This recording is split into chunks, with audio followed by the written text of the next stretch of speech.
so that everyone can hear. I'm going to bring us some chairs. Okay. Welcome to the workshop portion of today's workshop. Now do you know what these days are going to be like? So you'll have a different kind of service, a time to eat together, and then we'll do some work. So that's what we're about to do. And I want to name some of our values that we are bringing into the space today. And hopefully they are values that you can get with, that you can work with. The first one, trust the facilitation. This is very heavily facilitated work. This is not free for all, sharing your thoughts about everything under the sun. We may interrupt you and refocus a conversation. So we ask that you trust that we know what we're doing. We ask that you listen from the heart. Not just with your ears. You know, sometimes we listen thinking about what we're going to say next. Listen with your heart. Speak from the heart. Not from your head. Not what you think you're supposed to be saying. Not what you think somebody wants to hear. Not what you think is right because you're afraid of saying something wrong. Speak what's in your heart and into the microphone so that everyone can hear you, including the people who are joining us on Zoom. So even if you have a loud voice, that's wonderful, but Zoom won't catch it unless it's into the microphone. Speak from your I, from an I perspective. Remember the ubiquitous they? They're not here right now. This is I feel a certain way. I want. I need. This is not about, well, they do this and they do that. Just I. When things get rough, don't shut down. Don't back away. Don't shut down. When things get rough, wonder. If somebody says something that maybe you feel like, oh my God, they're attacking me. Unless they've said, Lucia, you did X, they're not attacking you. But wonder, why did I feel like I just got attacked? Just be curious. What brought up that feeling in me? We're not doing repair work, defensive or offensive work here. We're not doing that today. We need people to feel safe enough to say the unpopular things. Why? Because it's coming from your heart and your eye. Popularity is not the thing. And most importantly, if we don't do this fully, it's not going to work. If you come in and half-step through this, you're going to end up with a half-finished process. You have to commit to being truthful with yourselves and with one another. That's the only way this works. And a note about confidentiality. This is not the time to go out and say, ooh, did you hear what so-and-so said at the meeting? That's not what we're doing. Nothing is secret, it is confidential. So take the learnings from the room. I learned that sometimes when people feel attacked, they get defensive. That's the learning. Take that. But do not take out of here Mary's story about that one time that Jane did X to her. Take the learning, not other people's stories. Does all of that make sense? Do you have any questions, comments, concerns? Good. Oh, one.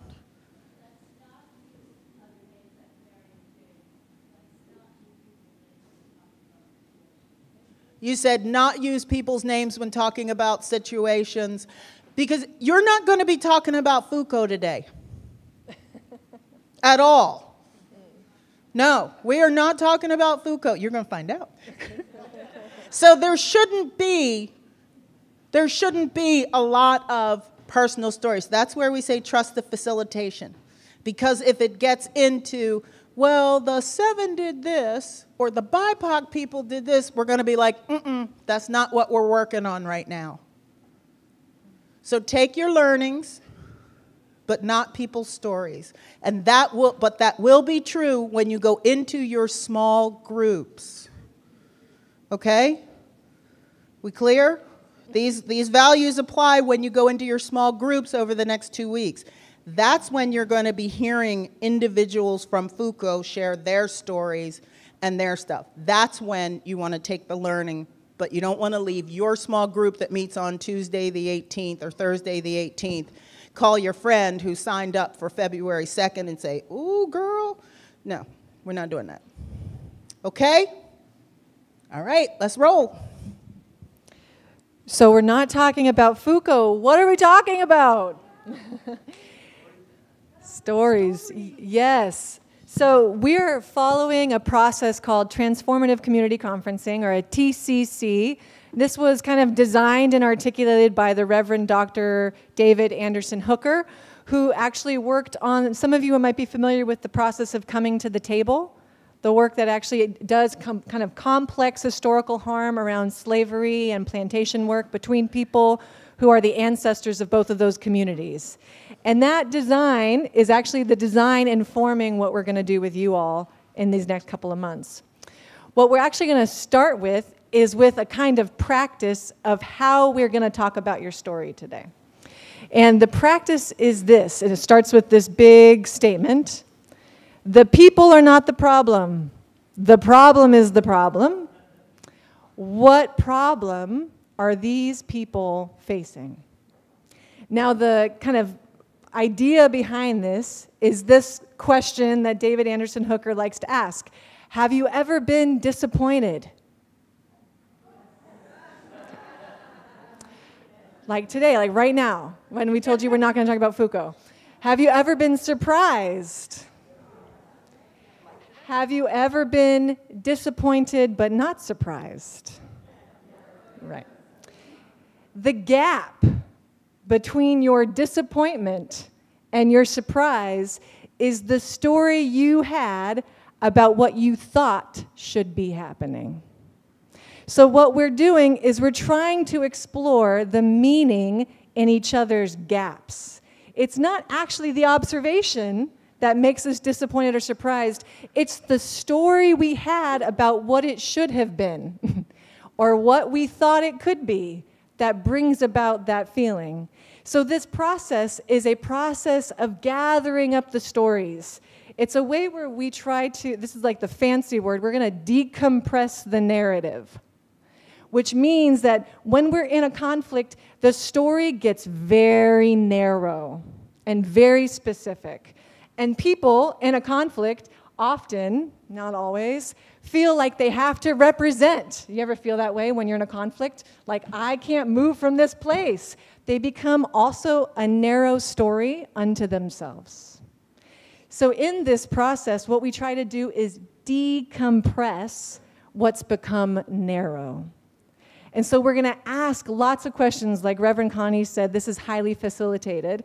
This isn't quite like a circle dialogue, if some of you have been in restorative practice, where people talk about their feelings in a circle. We move through the emotions. We're curious about the stories. It's less about that, and it's more about when you had that story and you felt the absence or presence of that problem, what did you feel and do? Meaning, what does the problem make you do? And then when you do that thing in response to that problem, what did that make you do? Do you see what we're doing? We're bringing the problem as the thing that's in the middle between us that we are reacting to with each other. So the way we're going to practice this is first on something not us. It is so much easier to see something that is not us. So we're actually going to practice on a movie clip. Together today, we're going to watch a 7-minute video clip. Now, some of you might have seen the whole movie, which will make it harder for you or easier for you. But even those of us who've not seen the whole movie, the 7 minutes is rich.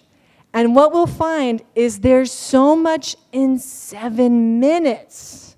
There's so much stuff in 7 minutes that hopefully there's an empathy when we talk about you all, because how long have you been in this? Much longer. So we'll go ahead and start with this. Watch this clip. This is from the film Doubt. Watch this clip. It's a intense clip. It's an emotional clip. As always today and in everything we ever lead, if there's something that you're feeling, you need to step out, you need to walk around, you need to pace, you're welcome to do that. Do what you need to do.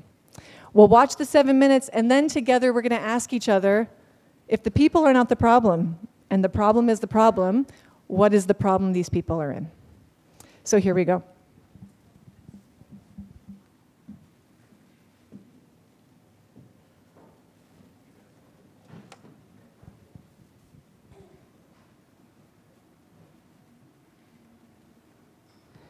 Mrs. Miller, we may have a problem. Oh, I thought there must have been a reason you wanted to see me. Principal's a big job. I just want to say, though, it's just till June. Excuse me?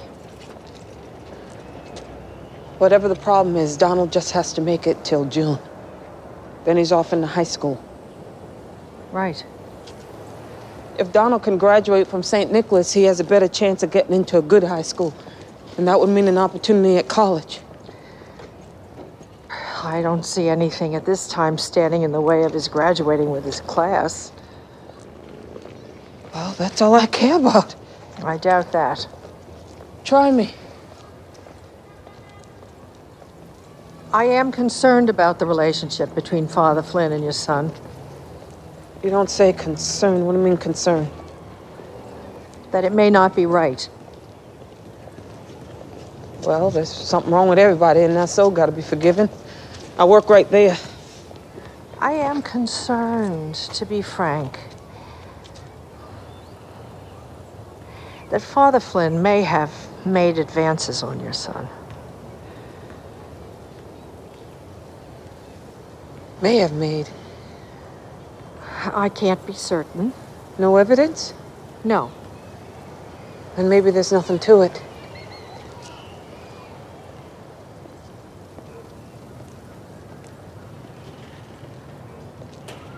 I think there is something to it. I think Father Flynn gave Donald that altar wine. Why would he do that? Has Donald been acting strangely? No. Nothing out of the ordinary? He's been himself. All right. Look, sister, I don't want any trouble. I'm not sure you completely understand. I think I understand the kind of thing you're talking about, but I don't want to get into it. What's that? Look, I only have a few minutes. Not to be disagreeing, but if we're talking about something floating around between this priest and my son, it ain't my son's fault. Oh, I'm not suggesting It's just a boy. I know. 12 years old. If someone should be taking blame, it should be the man, not the boy. I agree with you completely. You're agreeing with me, but I got called to the principal, if you know what I'm saying. I am concerned about Donald's welfare. You honestly think that priest gave Donald that wine to drink? Yes, I do. Then how come my son got kicked off the altar boys if it was a man that gave it to him? Boy got caught. The man didn't. So you're giving my son the blame. Oh. No problem, my son getting blamed, and you know why that Perhaps you is. should let me talk. Sister, you ain't going against no man in a robe and win. He's got the position. And he's got your son. Let him have him then.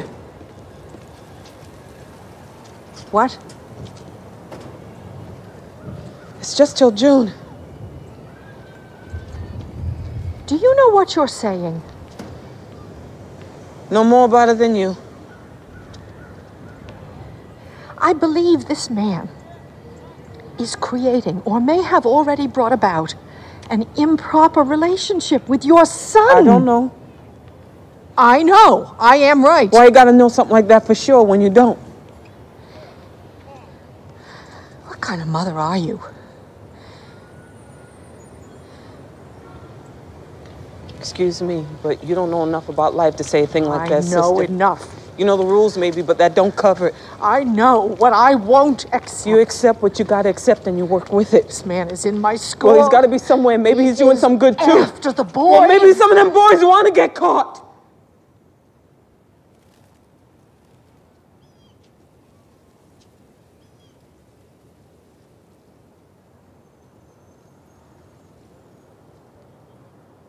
That's why his father beat him. Not the wine.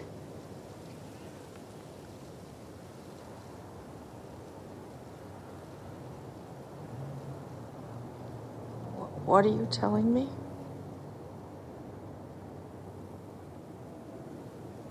I'm talking about the boy's nature now. Not anything he's done.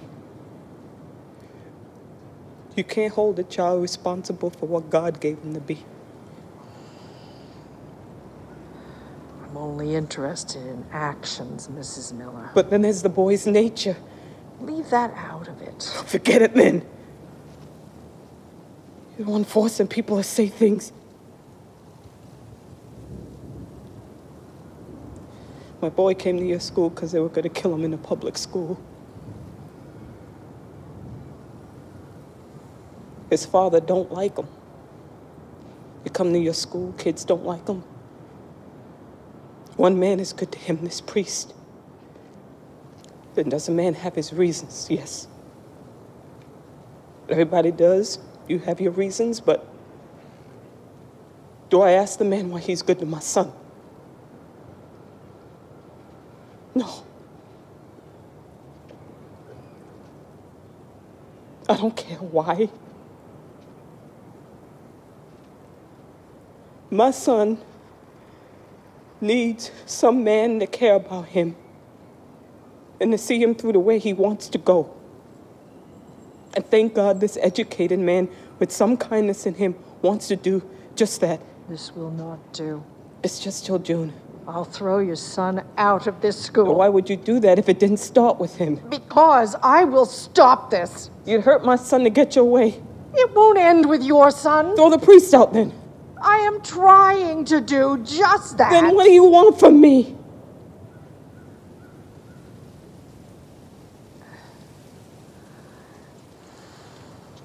Nothing.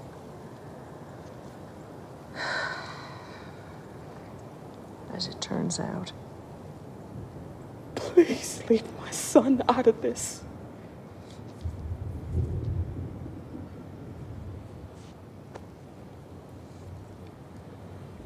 My husband will kill that child over a thing like this.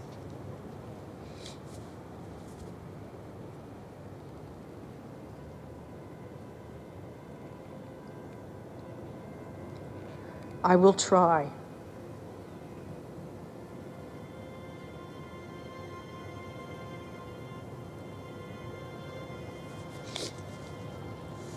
I'm late. Sister.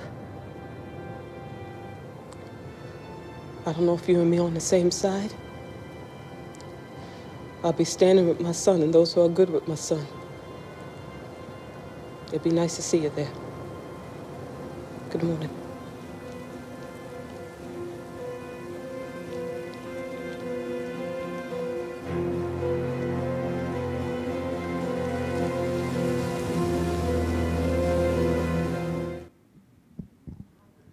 Okay. I even started to notice some of the hair growing back at the end of the first bottle. Just ignore that. Just stay with doubt. Okay, here's what we want to start with today. Where we want to start is actually at your table. Just if you process by just needing to sit for a minute, then take a minute. If it helps you to process by talking to another person, the invite is just to find a little pair really close to you, not too far away, and just sit with this question. If the people are not the problem, and the problem is the problem, what is the problem that these people are reacting to? So if the people are not the problem and the problem is the problem, what are the problems that these people are reacting to? So go find a pair or just tell people, I need a minute. And we'll bring everyone back in 5 minutes, and Connie and I will start mapping it out with you.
Maybe he's already 12. He's 12, but he's already perceived as gay. But he's going to graduate middle school, and he has a better chance of getting into a high school if he graduates from the Catholic school, not the public school.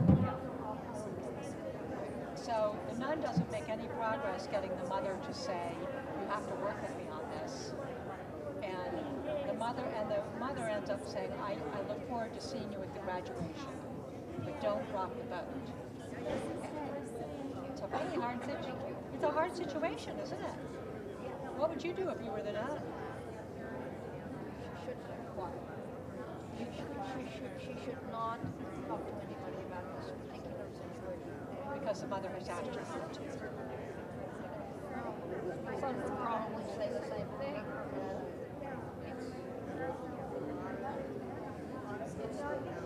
It's a temporary situation. The mother has strong. And we'll come back in just 2 more minutes. What is the mother fear? The nun talks to the archbishop, what would happen then? Well, how would it impact her son between now and then? Right, he would be taken out of school then, and he might be blamed. He might be perceived as having been taken out of school because he's seen as gay or attending gay. That might just be uncomfortable because they can't find the expert or investigate. I don't know. And she just wants the status quo. Back on the booth. Right.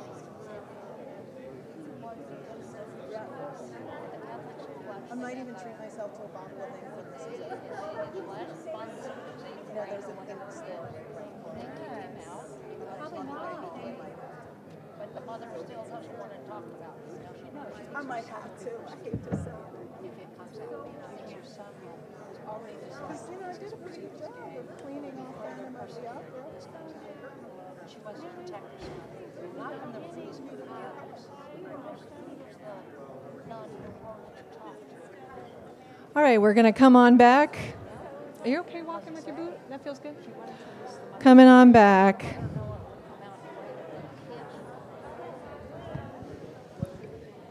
So, coming on back. The people are not the problem. The problem is the problem.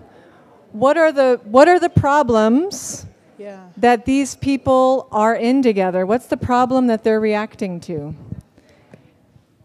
And anyone can start us off, and then we're gonna actually start with someone, and then we're gonna work it. We're gonna work this the same way we're gonna work it when we're in small groups about Foucault. And we're gonna repeat back to you what we hear. Power differential. Wait, say more. Actually, I'll go over there. You go over there. So where do you see power? Power in priest over Hold on, we're going to repeat it. It's okay. Okay. Power of the priest over the student, power of a grown person over a young person, power of priests over nuns, and misogyny, systemic racism. The mother is trying to give access to the son, so she is willing to forego some power differential to give her son access. The nun is trying to take down the priest's pedophilia because male priests have more power than female nuns. So I see the whole thing is power differential, the whole thing. The systemic racism, the misogyny, the trying to access power, the trying to destroy power. Can we pick one? Yes. So in this practice, let's pick racism. So one way this process can look is that we take the word racism, and we know, and this is in the David Anderson Hooker work too, that we know race as a concept is as real as Santa Claus. It's not a thing. Racism is. The material and physical implications of race are real. But when we say racism, each and every person in this room understands what that means differently and has experienced it in their bodies differently. So one thing we'll have to do, even though when we say racism, I see people nodding and going like, hell yeah, hell yeah, there's racism. In order for us to see shared meaning, so that I can't assume when I say racism, Rinda knows what I'm talking about. But if I want to create shared meaning in the space, I'm going to have to even figure out even further, specifically, where did you see it? How did you know it was happening? And it's actually kind of a hard thing because we've gotten used to, I'll say this thing, it'll mean a bunch of things. In this practice, we're going to try to find as close as possible what racism produces. So for example, we could say racism produces, let's pick another one of your pieces. I want to use your words. Lack of access. A lack of access. Okay. So we can say racism produces lack of access, a barrier. So it produces a separation in multiple arenas, including lack of access, even relationships between the two people.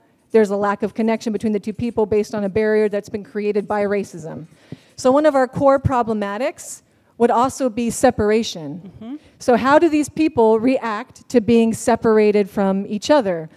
What do we see? What do we notice? How does the nun respond to being separated? How does the mom respond to being separated from one another? What does it produce? Well, it creates the situation one of the situations that we just saw in terms of how they're creating the world that they say they believe in when there's separation present for them. What other things? And we'll keep playing. And to say this is a science, it's just art and trying. So there's not a wrong way to do this. I want to go to this table here, work my way through. just from what I see, it also creates, it creates living with the unacceptable. This mother wants, desperately for her child to have a chance. And this priest, whether he is violating the child or not, she is accepting that that is the price I have to pay. Living with the unacceptable. Yeah, there's, you didn't use this word. Let's stick with that word, living with the unacceptable. There's like a choicelessness. There's a settling. People can't even imagine their way out of it. They both feel so stuck. It's not even possible to imagine a difference. So there's like living and settling in with something that feels unlivable to everyone.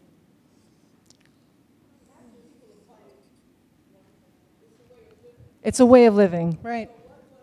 Living with the unacceptable. Right. So what was, generally speaking, to white people, you think it's unwilling, as the nun did, but people who have less opportunity don't feel that way. She thought it's okay, it's just till June. It's the opportunity, it'll be over, we'll get over it. But to give him access to this opportunity is willing to sacrifice. And people who are marginalized live that way.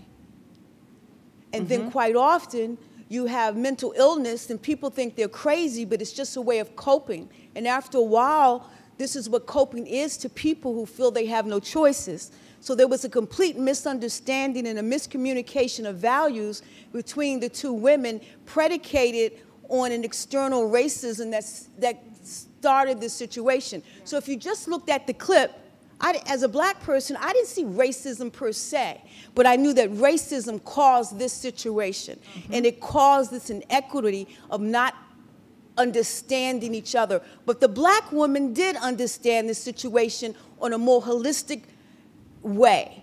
Right. Because she had to survive in this society. But the white nun did not.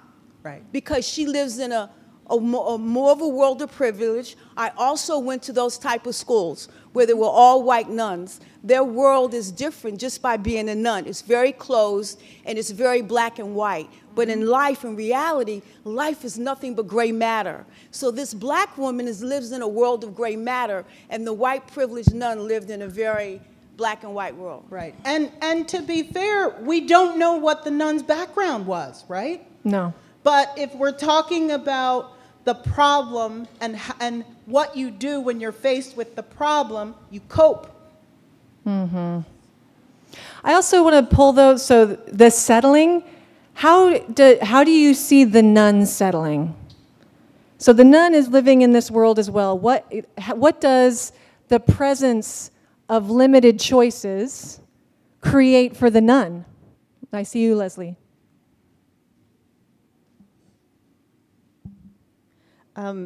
So she lives in a world where she has relative power to, Viola Davis, to the black woman in her community, but she has very limited power in regard to the priest.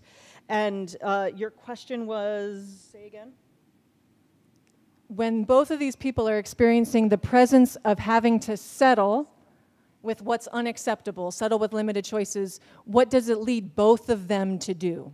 So what I'm seeing is the nun is finding ways covertly as much as she can to get this person out of power, but she cannot hit it directly. She can't go directly to the priest and address the issue, even though the black woman is saying, then he's the problem. If he's the problem, then move him out. And she can't say directly to anyone, he has to go. That's not a position of power she has. So she has settled for going about this in a way that in her mind, she is protecting this child, but it is not actually protecting the child, because what she is really trying to do is use that situation to remove somebody who is in power. Right. So in the presence of racism, which produces a separation of relationship, a lack of access to relatedness, information, and resources, and a sense of living with the unacceptable. And I also heard someone name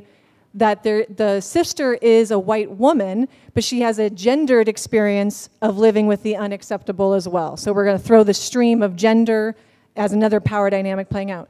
So in the presence of separation, where people are coping, living with the unacceptable and settling in, it produces people to react in certain ways that they may or may not otherwise have reacted. So the mother is dealing with the problem in the way that she is, and the nun is dealing with it in the way that they are.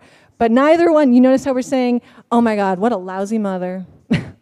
Oh my God, that sister. Actually, both of them are reacting to something in the system, and then their behavior does something more. It adds more into the story. Exactly. So I'm going to go, I saw Corliss and then Debbie. Yeah. While you're going that way, I want to lift up something specifically that you said. They act covertly. Sure. Because they think they can't get it done. The nun thinks, I can't get this done within the system that exists. So she goes around it. Who's next? Corliss? It's not clear to me whether this movie takes place in the 50s or the 60s, but it's clear that there's a real prejudice against homosexuality. It's a taboo, and they're both reacting to that in different ways. So in this system, there is permissive violence against a non-binary black boy. So there is a problematic of a culture of permissive violence in which actually, for both of them, they are having to relate to the problem of that being acceptable. So some of the limitation they experience in the story is that in the world they're living in, that is actually acceptable violence at some level. And then when that's acceptable violence, what does that produce? What do you do? What happens? What did you see? You hide. I just heard Corliss say people hide. Yes. What else? Denial. Yeah, they deny that it's happening. Lucia? What I saw was the nun dismissed Viola Davis and had gone around the system to talk to Viola Davis, maybe even trying to build allyship, but when Viola Davis had a different experience and a different life, she just got dismissed as not relevant. Oh, so I just want to repeat it back. So in the face of permissive violence, where there's a lack of access, living with the unacceptable, settling, and power, then people try to build an alliance, and the alliance is so fragile, it has almost like no place to be together. There's no place for it to even stand, even in the moment when, if you throw some energy of, okay, both of these people are reacting to this permissive violence, there's some sense that something's not right, but there's not even a place for them to connect on it. It's such a fragile connection. So this problematic creates fragile connections where there's actually not the resilience to do something hard or move through something hard. What are the other problematics? And I felt like I said Debbie. Yeah. Here you go, Debbie. I mean, a lot of what I'm thinking is getting voiced, but there were just, you could see the power differential between the two women, because the nun could be pretty direct and say what she wanted. And the mother, it took a while to even figure out where she was coming from, because she clearly did not feel as safe. And I think, but each of them were not in a position where they could say, where they could stand up for themselves. And so I think the not being able to stand up for yourself is huge and happens so much. What's another word for that lack of safety? Fear. Yeah, fear. Big one in the middle. Go, Connie. Yeah. Fear. And to name something, picking up on what you're putting down, Debbie, Holding to what happens between those two people, wherein for one, directness is the option, and for the other, directness is not the option. And what that produces between the two of them, that makes it look like it's them, when it's actually what's being produced between the two of them by what they have to respond to. Let me think. And then, is there anything more we want to add about fear? What does fear produce? In the presence of fear, what happens to these two people? They what?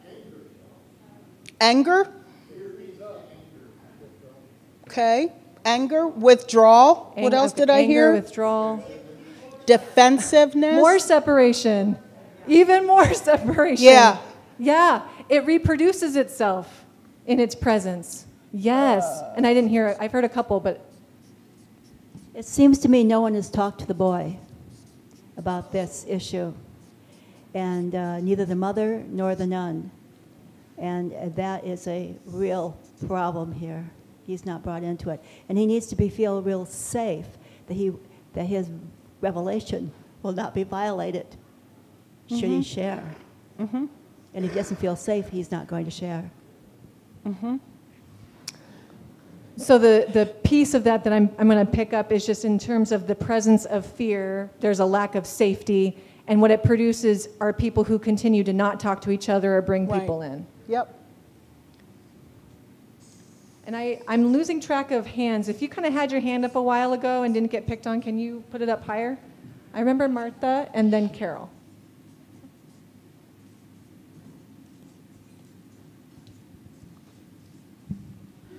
What I find heartbreaking about this is that they both want to protect this person they're responsible for.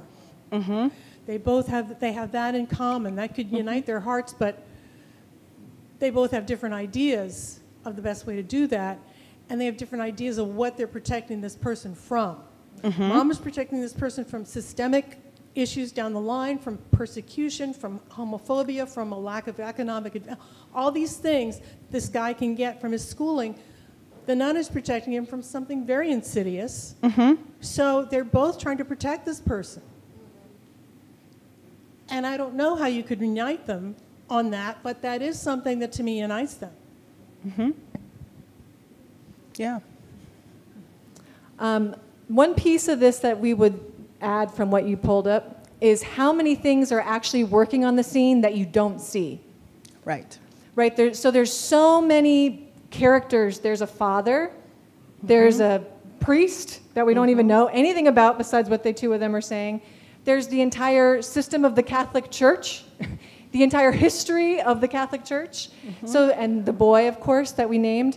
So one idea in this process is that we actually, to understand what's happening between them, you actually have to take seriously all the other things that are acting on them, that are current and historical. Right. Right. So these things are, they're implicit but not explicit. They're happening on the scene itself. Here. Right. History. Yeah. And culture. I'm running out of space in my circle. Well, I'm trying to do it so folks can see. And folks I haven't called on just yet, I'm curious. Okay, we'll go here and then. Oh, and then Carol, I'm sorry about that. Okay. Hard to be at the front sometimes. I just wanted to bring out classism and how it can overlap with so many of these other issues, and in this case, racism.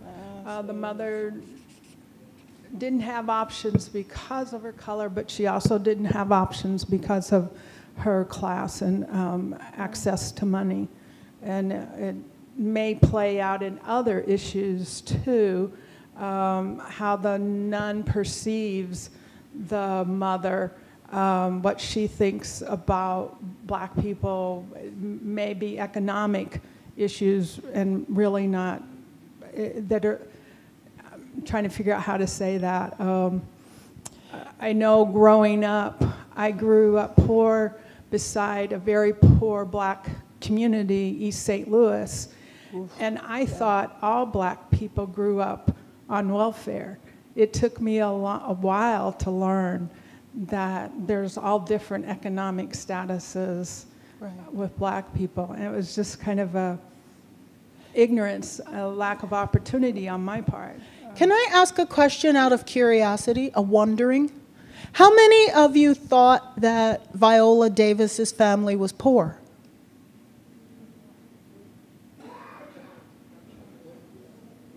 Okay. I'm just wondering, how many of you thought that the family was poor? And because as I'm hearing that, I'm thinking, that did not cross my mind. In fact, I looked at her clothes and everything else and the fact that she could send her child to a private school and thought the opposite. So just a wondering. Okay. Well, she said that, someone said it looked like the projects. She said that building, I work there. I work there, yeah. No, she said, I work there. So, yes, she did. She checked her time, as do I when I'm between meetings. So remember, we don't have to figure out, was she or wasn't she? I'm raising this as a wondering and a curiosity. And a, did we make an assumption of her story without having any facts to support that part of the story? Okay. Just Okay. She thought that Meryl Streep was from the 1890s because of the habit, the bonnet. yeah. The bonnet. Okay. Sam, where are we next? I was just thinking when you're talking about the broader context of things, something that crossed my mind is, I don't know what the racial makeup of the class that the boy is in, but why is he being singled out? You know, when it comes to this priest, is there a vulnerability there because of racism or because of something else that might be, you know, targeting this family and this son? But I haven't seen the movie, so I don't know that answer. So a thing that happens when racism is the problem, or when some of these other things are the problems, is that we single certain people out for different treatment. The other piece of this, too, is it's hard to untangle what is what.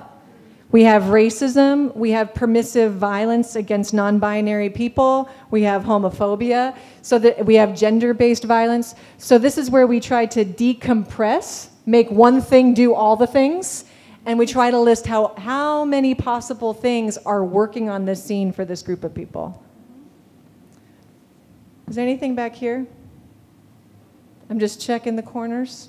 Okay. I'm going to go to someone who hasn't spoken yet, okay? Here we got these two.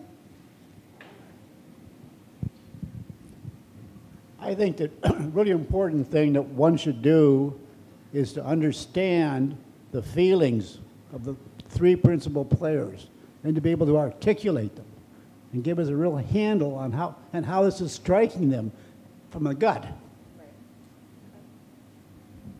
So in terms of a process, if you imagined them doing something, a sense of understanding each other's feelings. So this is what we would actually do with you all. When you are in your small group in the next month, we're going to do this to Foucault. We're going to say if Foucault was a movie and the people are not the problem is the problem. What are the problems at Foucault? But what's different about you rather than Viola and Meryl is that we can actually say, how did you feel, and then what did you do because of it?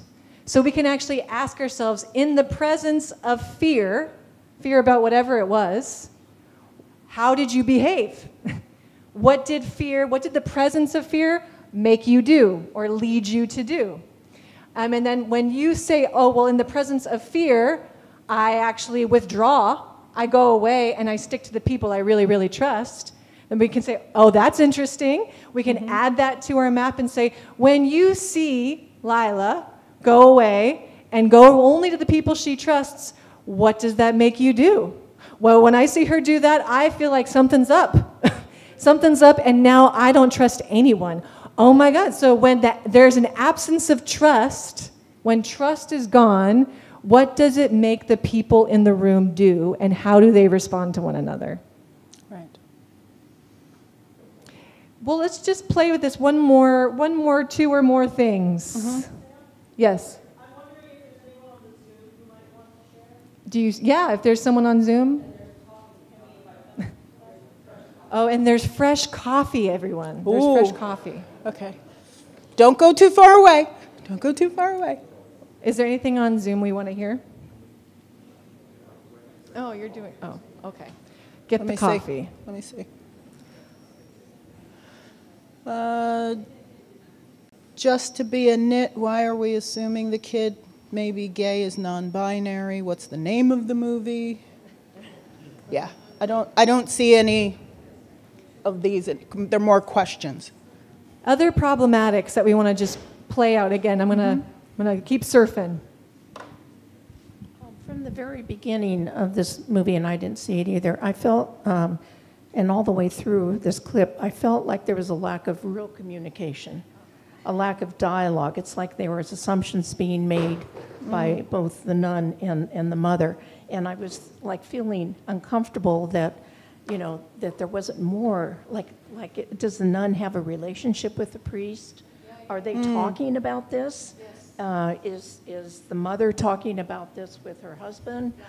They need to have a lot more conversation. So in the face of fear and racism and classism and all of these things, we don't talk to folks. And also fear. So if in the presence of fear, what does that do to your communication? In the presence of separation, what does that do to your communication? We can add more. If in the presence of a sense that you actually can't hold someone accountable, like a lack of accountability, what does that do to your communication? What does that do? How do you react in ways that you normally wouldn't react if you felt like accountability was present? Right. What do you notice yourself doing when you think accountability is not present? And then what does that produce that then other people react to, for example? And there's a few hands. I know I mentioned you before and I didn't come back to you. Here you go. I was thinking about the classism thing where we didn't necessarily have a clear view of it, but I was also thinking about an earlier comment about the pedophilia and the black boys. I think those two could be separate. I don't think we can make an assumption that because he's black, he's more likely to be subject to pedophilia. We don't know enough about this priest if there's been a history of this. Okay. Given what we know about the Catholic Church today, I would guess that that's not true. But it may make him more vulnerable, but I think they're two separate things. So help me understand where you see that we have conflated his race and pedophilia. It was an earlier comment where it was the homosexuality and the young black boy. Somewhere down in the 7 o'clock range you were writing, I can't read it from here. Okay. So some of the problematics that we named were homophobia, just culture, what our culture is, and permissive violence. Not necessarily that those things only happen to black children, but that they are problems that we saw. And the subject of the discussion happened to be a black boy. So that's there. The really uncomfortable, edgy thing that I want to push here is if we say that people are not the problem is the problem, was the problem we're all facing, that includes the priest himself. If we see the priest is not the problem, and there's kind of an assumption that the basis of this movie is that they don't know. I don't know how many of you have seen this. They never find out hard evidence either way. But I want us to play with this idea that even a priest who there's an assumption of pedophilia, if we're saying that not even that person is the problem, what is that person reacting to? What are the conditions by which pedophilia is created? What is the reaction to that? You see how far we're pushing this? Yeah. Yeah, can I hold real quick? I want to make sure people have spoken. Let me pick up the Zoom. Oh. What is the... Okay, you're here, you're in. Separation. Going off in two different directions as to what is the problem and what is called for. They're unable to do problem solving together because they look for two different solutions. They dig into defending their proposals and judging the other negatively. So we saw in here that we settle, we try to build alliances, but sometimes we get defensive. We withdraw. We get defensive.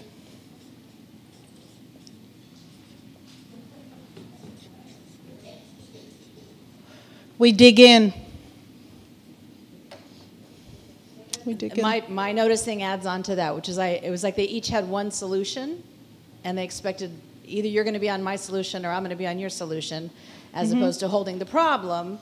And realizing maybe the boy could stay in the school and be protected. But they never thought of that or talked about it. We can't see beyond one solution.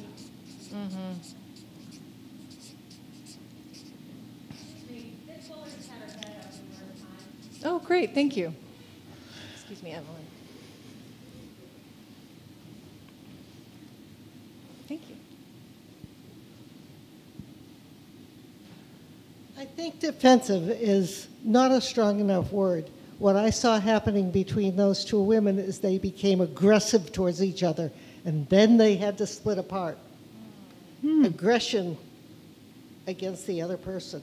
You're a bad mother. You don't understand. You haven't lived it. That's a strong, strong word, and I see it all the time with these situations. Is it, so here's another wondering, is it aggression or is it sometimes frustration at not being understood? Frustration leads to aggression. Sometimes frustration leads to aggression.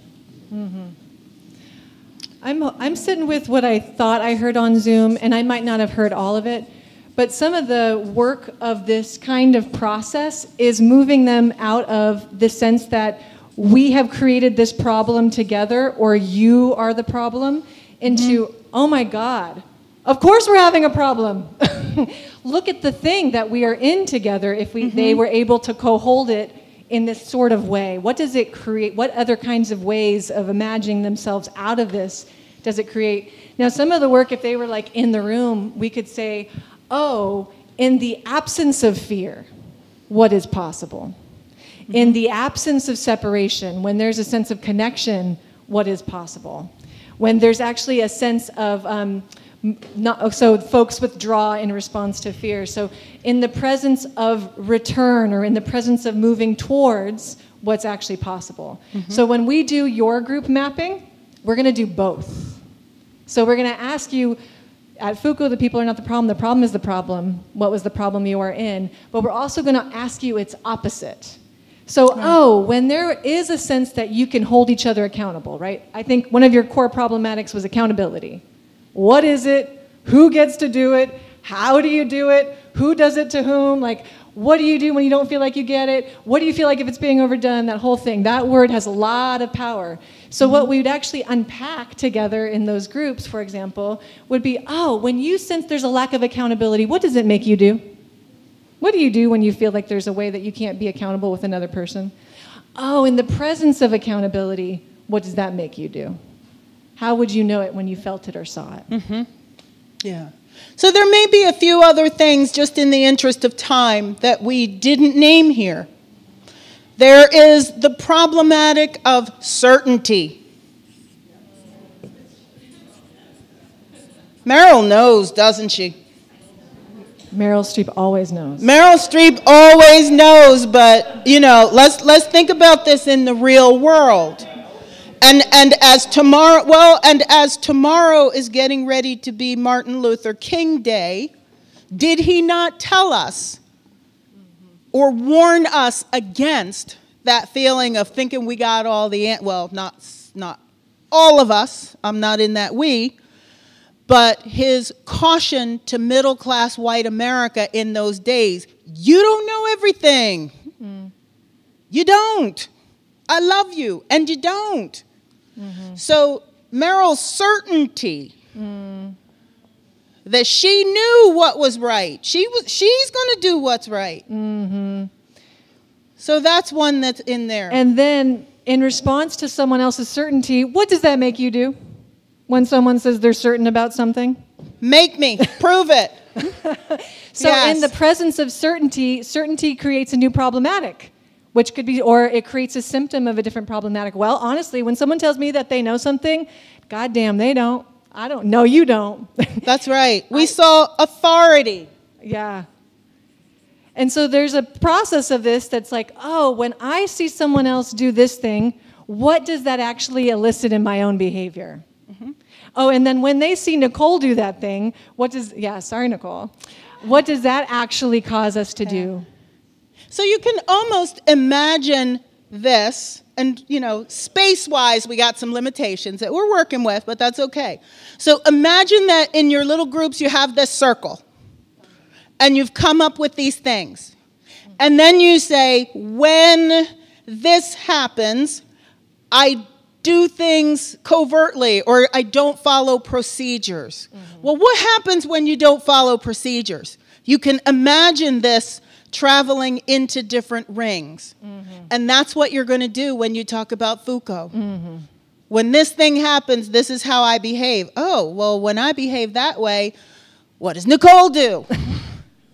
Sorry, Nicole. So then what it allows us to do... I couldn't resist that I know, one. it's too easy with It's Nicole. too She's easy. Right She's sitting there. right there. It's just the president. An authority. Yes. I mean, one problematic that'll come up with you is about how you relate to authority.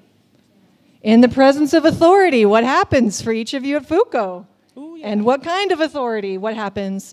So what we would say is we'd actually together be like, oh, these two people are living in the world where there's a presence of fear. And there's the experience of racism, homophobia, classism, sexism that produce a separation at all forms. And it creates a culture of certainty in which people also have to cope, live with what's constantly unacceptable, and settle for whatever exists. Just because of an experience of a culture of permissive violence, that when there's a violence, we actually try to get around it, and we can't see beyond one solution. And when we can't see beyond one solution, folks withdraw, we start to single folks out, and people start to do things covertly because they don't think they can do it within the system, so they do it outside the system, but they were already separated, so going outside the system means that the separation was actually a fragile connection, so there was ever an allyship, and we actually don't bring more folks into the process. We stop commuting, we start to hide or deny, we get defensive, and all alliances we build are fragile and fall apart in the face of a separation that was there from the beginning. And then Hope for Us shows up. That's not true. No, I'm just But so imagine though, so this is where multiple narratives can coexist. We're not asking you to create one story about Foucault. We are saying, can we map them out and how they impacted each other to see what narrative what narratives you want to live into. So when there's the opposite of fear, what's possible? When we imagine an anti-racism that connects and builds deeper alliances, what's possible? When we imagine when we imagine a kind of accountability that feels vibrant and mutual, what's possible? So it's alternate just as much as we're imagining, like, oh my God, of course, we're not weird, we're so normal, and we are at our best right now. Do you remember this?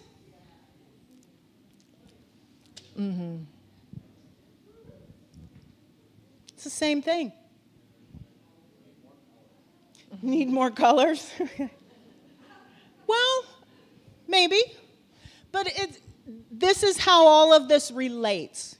For those who wondered, well, why did they do that exercise? What was the deal with the yarn? We were showing you that there are layers of relationships, layers of stories, and that they impact one another. And when you put covenant in there and powers in there and things get stretched, this is, I am withdrawing. This is, I'm working outside the system. it's real. Yeah. We want to shift now into the kinds of questions you have about the process we're doing with you. What are the questions you have about what's coming up next? Yeah. And where we're going with this? Okay, we got 2 questions back there, one up here from Lucia. You wait. Yeah. I want to know, for those of us who are new and were not part of whatever mess took place, how are we incorporated into this process? Okay. So anyone who is a member or a friend or otherwise on the weekly mailing lists, whatever, would have gotten an email from Hope for Us that says, we're getting ready to do this long thing, and you can sign up for it. So if you did not get to sign up for it, there should still be some posters around. We can send out another email, or check your email because we just sent it again last week. You can sign up to be part of the process. I would say also on a, when I hear your question too, I hear like, and you didn't say this, I'm projecting. What do I even contribute if I'm new? Like, well, should I come? Is it a party I want to go to? Yeah. I'm accurate? Okay. Yeah. Okay. I guess it's really up to you. We want it to be choiceful. It's possible that watching people do this together builds a sense of connection and trust, and that also the wisdom of being new is still wisdom, even if other people are like, well, 30 years ago, the thing that's not being said here is that 30 years ago this thing happened, and it's impacting all the things that are happening now. I guess it would be your choice to know if that feels like, oh, this is one way I do want to get to know this community. Right. And I also think it's okay to be like, y'all go on with your badass selves. Yeah. And I'll come to the large groups and witness you and hold you. Right. I cannot say strongly enough how much wisdom I think there is to get from new people. Yes. Because they're here. Yes. Anybody who's been coming for a couple of months is part of you. Yeah. They are not separate from you. They are part of you. Mm-hmm. And to underscore that notion of choice. Mm-hmm. Were you listening earlier when I said people get to choose what they want to do? Mm-hmm. Some people left. Some people are not in this room today. Everybody gets to choose whether they want to participate and how they want to engage with the work. Other questions? Okay. Lucia had a question. Corliss and Lucia.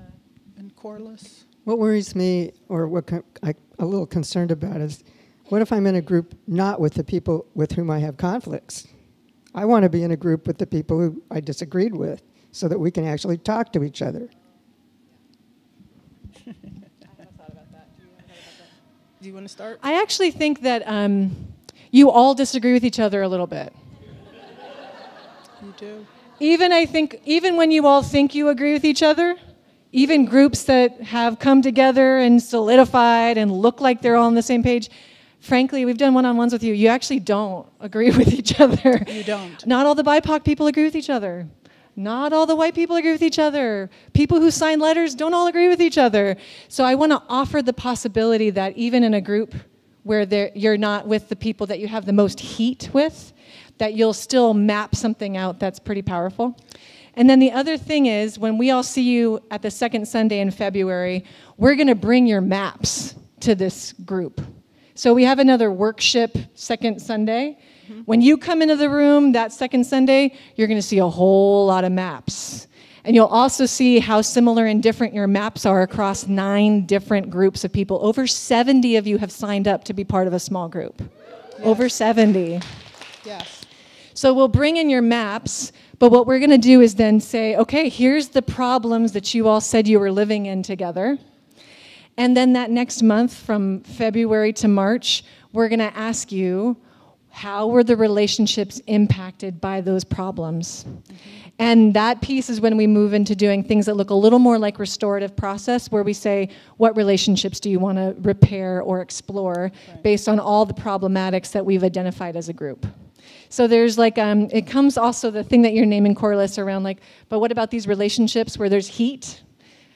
Those also have an opportunity if both people choose or opt into exploring them. There's space for that too. Right. But this next process, the small groups, are really mapping and identifying. And it's kind of like we're asking you all to be movie critics of yourselves. Yep. Like, you don't so the fix character stuff right away. So the character I was playing 6 months ago was reacting to the feeling of this, and she or he or they did this thing in response to that. And then there's curiosity of like, I wonder how you all reacted to that when I was feeling or doing or experiencing that thing. And that's us kind of trying to stay a little outside of it. If there's emotion, we're tender, but we're not doing the relationship repair there, we're doing it later. Okay. And then I want to track that there was a series of people. Yeah, I had a logistical question, which is I found like the reading of the hopes and fears really valuable. And I know there's a ton of like work you guys do to map and all that kind of stuff, but are there things that we as lay people couldn't do besides bringing delicious apple, whatever, to help foster this? Like, should somebody volunteer to transcribe those so they become a document that we can give to the whole church? And what are the things that, little things, I've always found that it's easier to get volunteers to do little short-term projects, but if there was something like that, I certainly can make a little bit of time to do something like that. So, Can you let us know that when this is over? And then we'll know who's available to help us with some of the clerical stuff, because that is a most wonderful offer. Definitely. I was tracking, I said yes to, was it Michael? Yeah, how do we get on the mailing list? I'm not getting emails about this hope thing. I kind of thought we were coming here to, like, how do we get a new minister? So I'm kind of a little, you know. Well, no, I mean, they talked about this event last Sunday, so I knew about it, but I didn't know. I kind of thought we were moving forward to hiring. If you give me your email address when this is over, we're going to collect. So anybody who needs to change their group, or I signed up for this one and I can't, or I lost the Zoom info, or I'm not getting the emails, you can come up and tell us your specific things, and we'll figure out how to get that connected back to the church office so you go on that list. Okay. Okay, where are we next? Sam's crouching. I can't see when she's I'm right crouching. here, sorry. Oh, okay. I'm like, where is she? May I repeat your question? There was the question of, this was very, maybe, and this is my interpretation of the question, present tense, is there a way where we talk about Foucault history impacting the current moment? And yes, in our mapping, we might actually say, the example I just gave is the concept of shared ministry is present for you, that you've had over time. But one of your problematics is that you might not know what that actually means. And if we actually unpack that, what do we think that means? And in the absence of it, how does one person react versus in the presence of it, does another person react? And actually, when we say shared ministry, what do we really, really, really mean by that? Could we actually pull that word apart? So that's another kind of compressed narrative. Can we pull apart exactly what that means for the minister, for lay people, or what we think that has to do about authority or creativity or collaboration? What does that word really mean to us? That word certainly has something to do with your history. So history things can actually come into the mapping process together. Yeah, and I also want to lift up that just as you all are in these 9 groups that we have so far, there are other groups that are happening. So we are also working with the board. We're working with the staff. We're working with your member ministers. So there are many places where this work is happening because, you know, folks wear different hats, live in different spaces, however, whatever analogy you want to pick. So there are ways that, for example, that concept of shared ministry might be addressed way more deeply with the staff than it's going to be in Zoom group number 6 when they meet on Thursday afternoon. And it'll all come back to the big circle.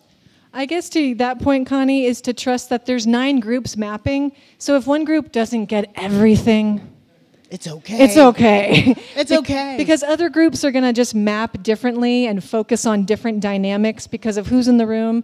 But we're going to bring all the maps back to each other. And that's part of the curiosity, right? If we have 9 or 10 or 11 or 12, whatever number of maps in the room, and every single map lists cookie recipes, I don't know, are the problem, whatever. Food is the problem. What does that say? Other questions about process specifically? What is a map? That's this a map. This thing is a map. That's a map.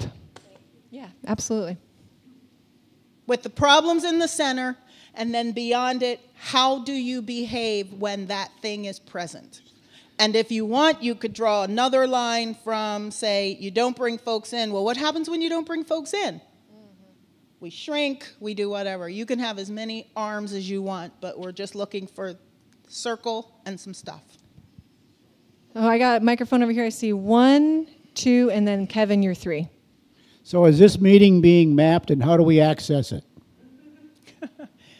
This meeting is the map. That practice is the map.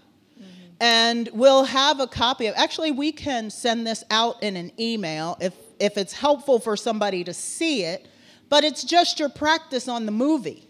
Yeah. It's not the conversations that when you meet in your small groups, you're going to be talking about Foucault, not the movie.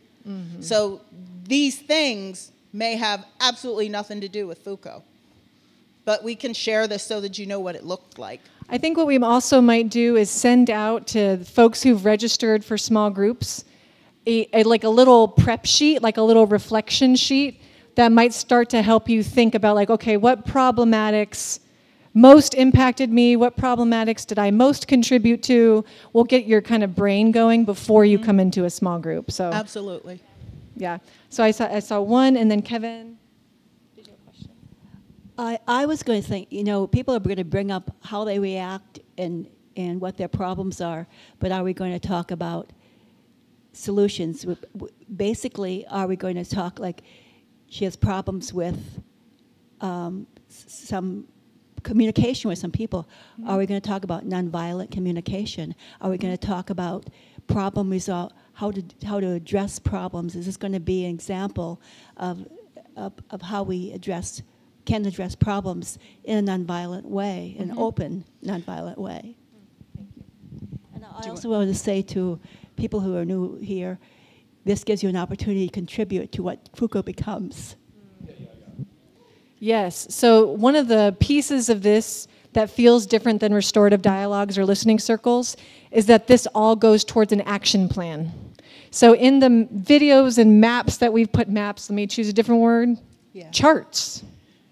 In the charts that we've put out, this first month is mapping the problematics you've been living in. The next month is grieving them, because if you actually sit with what you've been through, there's grief and lament, but also possibility. The third move is what repair of relationships look like. What relationships need tending and what support do they need to be tended.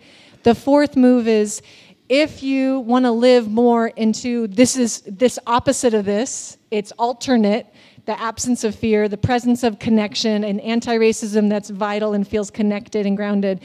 If you wanted to live into the presence of that, what are the relationships, resources, structures, and testimonial authority that needs to change in order for that to be possible? So the action planning day that's in April is where those of you, and that's been a date that we've sent out, those of you who want to be part of that dreaming and visioning process of resources, structures, relationships, and testimonial authorities, the people who want to be part of that would be part of that, and they would get as far as they get. And then there's another month where we're integrating it with different groups of people to say, okay, what would this mean? How would this impact you? So it could produce, one thing that we want to do in this congregation is new members and old members alike are all going to practice a year of how do I have restorative conversations? Like that's actually something we are committed doing together. It got a lot of green dots at the Action Vision Planning Day. There's resources to support it. There's energy and enthusiasm. Like That's the thing we're going to do, not saying you should. That could produce that outcome. What's cool about Action Planning Day is me and Connie don't create it, you do. So you're the ones naming, here's the resources, relationship structures, and testimonies that need to change. These are the ones that give us the most energy and excitement. These are the ones we'll move forward with. And then, of course, we follow all your other processes. So you would bring that to your board, your finance committee. This action planning isn't like a legal document. It's a vision statement grounded in your decision-making together. Thanks, everyone, for all this great work so far. I just had a question about the groups. Are they going to be like the same groups from month to month, or do they switch each theme? That was my question. So the groups happen once. The groups happen for the mapping. And then we shift to a different process. So that's why all of the dates that you got for the small groups only go up to February 9th. That's the time during which we'll be using that small group method. I don't know where we are. And I see you, Emily. Oh, I just want to know if you didn't sign up for a small group, can you do it today? Come and see us afterward, give us your email, and we will figure out how to get you connected and into this process. I just want to clarify a link with this process of discernment about what we do with ministry, what decision we make about whether to go to an interim or hire Laurel again or what. And will we be far enough along in this process for that to feed into that decision? So as somebody who lives in the world of transitional ministry, I can tell you that you have 4 options, right? One option is that you have a contract minister who is a minister that is just, hired to serve a contract and do whatever. That you can get whenever you want. You have Reverend Laurel as a contract minister responsible for just worship right now, which is a wonderful thing. Right? Yeah, give her some love. That's one option. You can negotiate with a contract minister at any time, ever.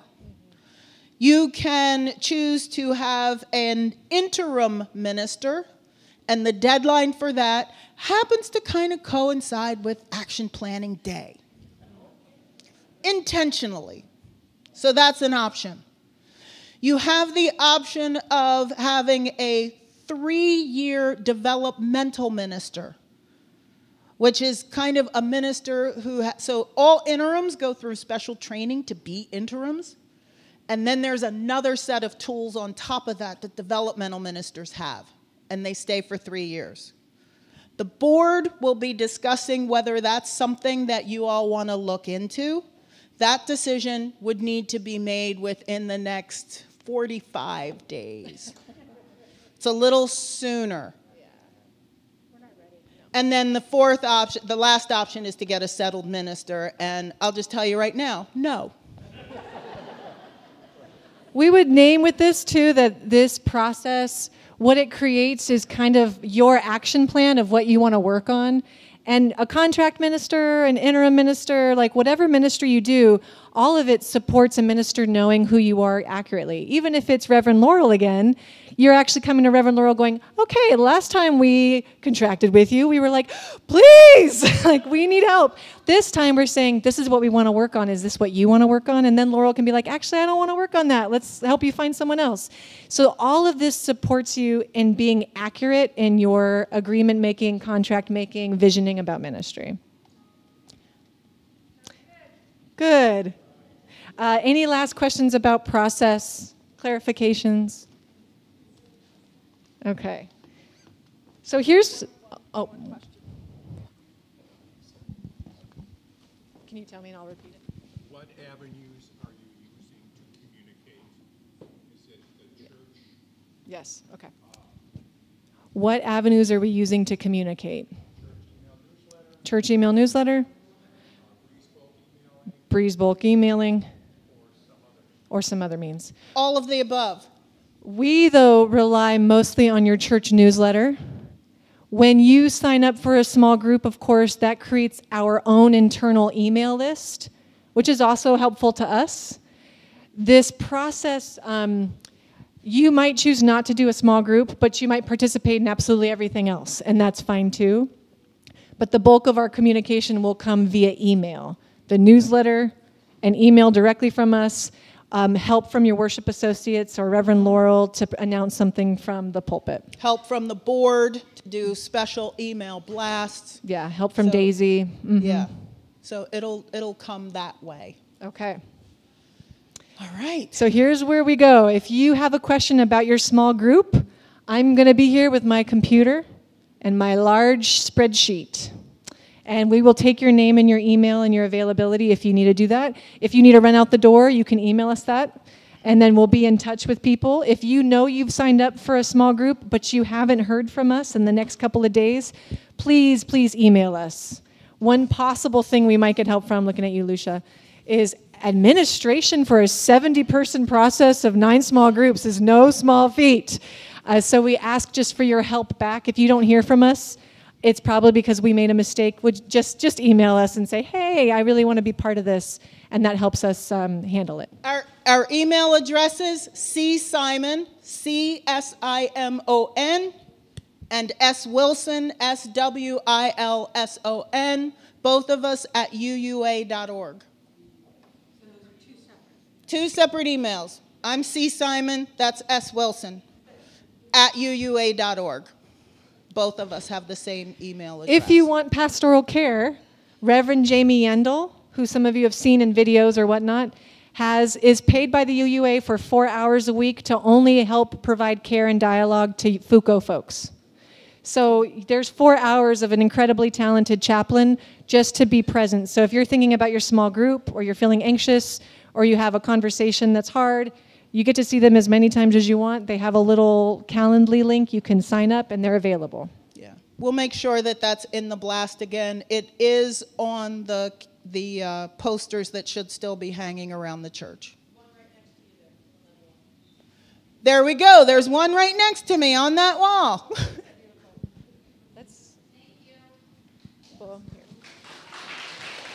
Right here. All the dates, all the emails, and how to register right there. We see you moving, but I'm extinguishing a chalice, y'all. Let